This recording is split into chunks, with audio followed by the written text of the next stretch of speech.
Oh, it's starting to heat up now. It's starting to heat up.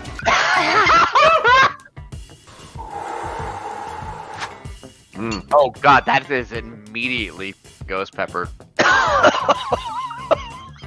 Oh no. Nope. Get the onion. A little bit of garlic. It says it's 10 plus, and I would agree that for most people this is probably going to be pretty spicy. Yeah, just like Jamie was saying, just anything you want to like heat up, this is going to be a good one for. Thank you, African.Dream, for putting me through this pain and pleasure.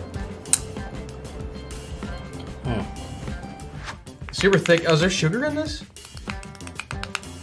Yeah. Oh, it smells delicious. Oh, wow. It smells really good. This smells incredible. Oh god.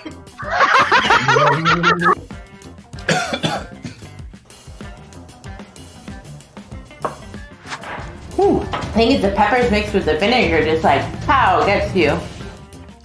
Tangy. This is what the other one did for Ghost Berry, this one does for habanero. If you like habanero and you like a fermented sauce, this could be the greatest sauce you ever tasted.